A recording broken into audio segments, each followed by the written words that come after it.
In business today, you succeed because you're able to deliver high-value services to your clients, partners, and employees. You need to create a competitive advantage by being more agile, accelerating innovation, and maximizing the return on investment. To help you create that competitive advantage and fundamentally transform the way you do business, HP's innovative solutions give you the technology, know-how, and best practices you can trust to immediately start your transformation.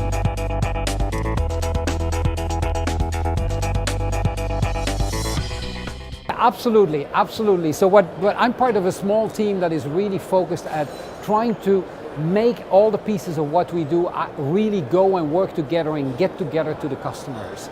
And so what we see our customers not having very, very different needs for what they're actually doing. Amongst those needs are needs that are where they really want to keep a number of things private, and those means probably lead more towards private cloud. There are other things that they want to do where they really need very large capabilities very, very quickly.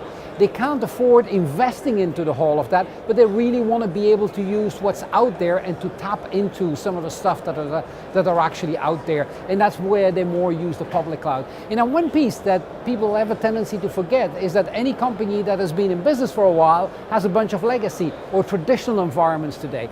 And they've been investing quite a lot in that traditional environment. That's not going to go away anytime soon. So we're going to have to live with that traditional environment, with private cloud environments, with public cloud environments, and really manage across the whole of that. And that is really what we call hybrid delivery, which is the main theme, or one of the main themes that HP is actually going forward with.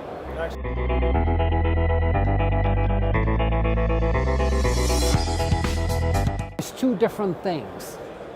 On the one hand, I have the CIO, and the CIO needs to reduce his budgets, needs to be able to do more with less. So he's really on a mission to transform his data center and make his data center more efficient.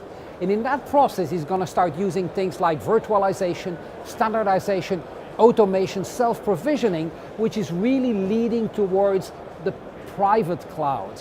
It's an infrastructure evolution that he's actually putting in place.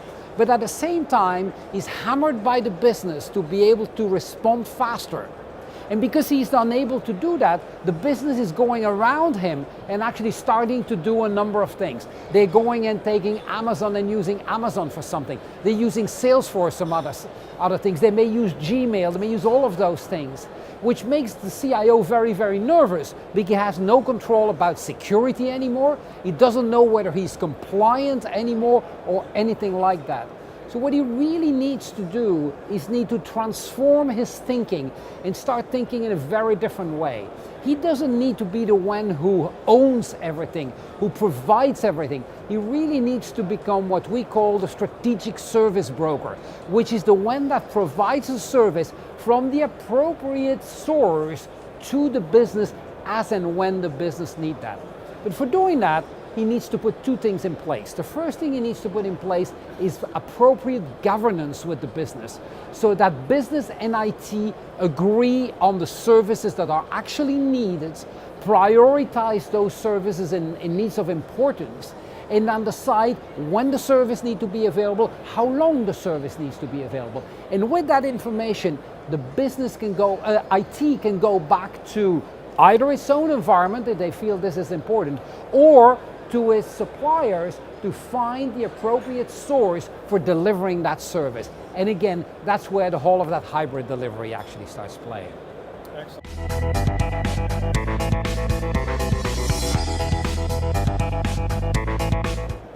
IT departments that actually get started in the cloud are often very, very cautious. They want to put one toe in the water. The toe that we suggest typically is to use a very small cloud in the development and test environments. IT development and test environments are environments that constantly need to change because you need to put different environments up to be able to do all sorts of tests. So they're ideal for starting to pull a small little cloud together. And with Cloud System Matrix, we have a good starting point for that type of a thing. Once they've done that, once they've understood what that is, they can now go and build up the environment to actually deliver more cloud services to their business users, and including that concept of self-provisioning, allowing the business user to define what services he or she actually wants. That's typically the second step. And then once that is in place, IT can really start sourcing services from the outside and make those visible to the business through the same mechanism that it makes its own services available to the business. What's the advantage to the business of doing that and of having that? The big advantage is the speed of reaction, the agility, the responsiveness that they are actually starting to get. Because now they don't need to give a call to IT and wait 6 weeks for getting something going. If they need something, as long as it is within the catalog of available services, they can get it. But to get it in the catalog, they need to go to that governance that we actually talked about. So what it really provides from an IT perspective, a better use of the IT environment, because by virtualization and automation, you can actually get much more out of your existing environment at a lower cost. From a business perspective, increased agility, increased responsiveness to deal with the global environment and the global economy we're actually working with.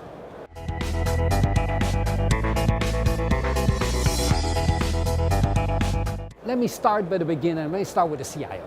Okay? The CIO, what you have to know, a traditional IT department has an efficiency of about 10 to 15%. That means that for about 10 to 15% of the time, the servers are actually doing productive work. The remainder of the time, they're there, they're taking space, they're taking energy, they're taking operations resources to do nothing, basically. It's frightening when you think about it. When you start virtualize, you can move that up to something like 30 to 35% of the time, which means you only need half the servers anymore. On the storage side, you can do the same thing, and with something like HP 3PAR, you have a very good tools to actually start implementing that. So you can make your storage way more efficient. And what 3PAR is telling me is that you can actually reduce about 50% of the cost out of your storage by doing that. Then on top of that, you start adding automation. By adding automation, you can reduce the amount of operations people that you actually need to manage all of those services and that storage. You can reduce that by 7 to 1, because you automate a lot of the traditional processes, so you don't need to have human being doing it. Now you're gonna need a couple of people to actually establish and set up the automation workflows, but you can probably still get about 50% cost reduction out of your operations cost. And then you start adding the self-provisioning. So I don't need a large call center anymore to respond to all the calls from the business users on what they want. They can now go online and get it immediately. So that's a third piece of where I can actually save. So these are 3 particular areas where the CIO can save money very, very quickly. If he then goes to further approaches like bursting out, which means no longer making sure that he has all of the capacity internally, but eventually when he reaches a peak, start using external capacity and doing pay-per-use, well now, your 35%, that was only 35% server utilization because I needed 100%. If I only need 70% anymore myself, my 35 suddenly becomes 50. So I get much more efficient data centers, which reduces my cost drastically. That's on the IT department. On the business, if I can get more agility, more responsiveness, that imply I can get my products out there earlier. That imply I can respond to the business faster. What's the return of that? It's difficult to quantify, but I can tell you, if I can get a product out a month or 2 earlier, I can make big bucks, because the earlier you're in the market, the more market share you're actually taking. So that's the sort of benefits you can actually get out of it from a business perspective.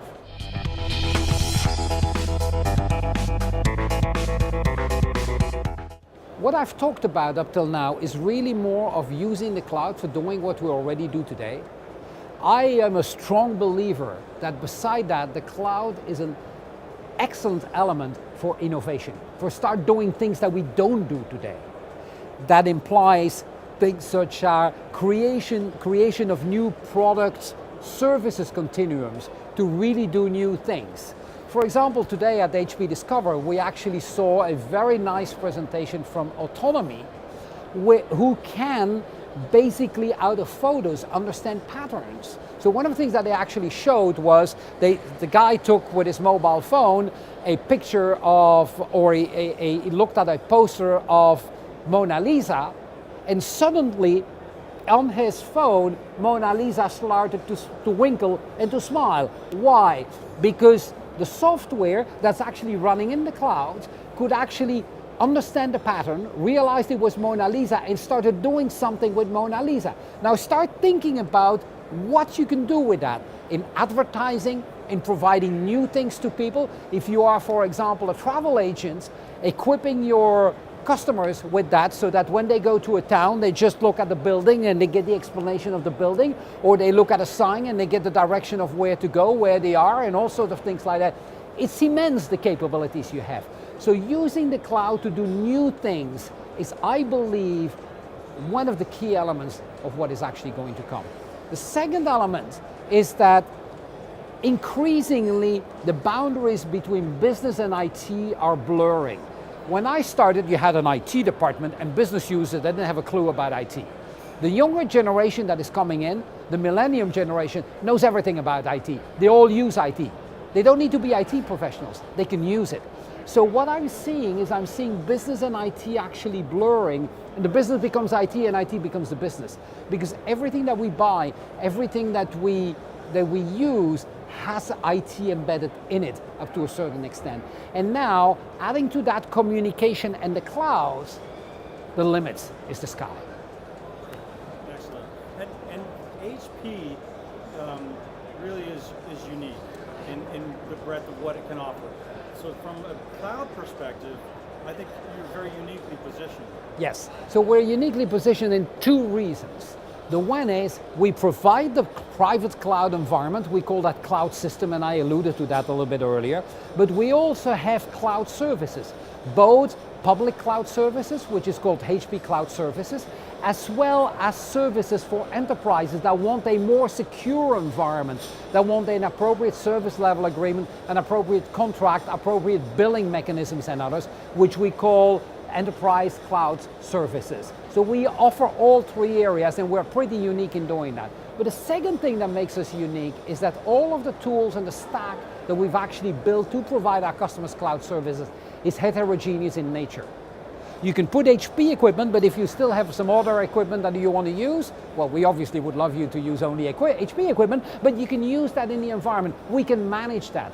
We can orchestrate services that cover both HP environments as well as third-party environments like Amazon, like Savis, like others. And we can aggregate third-party services in a transparent way to the end users. So we have that openness and that heterogeneity that most of our competitors unfortunately lack. So I think that's what's making us unique.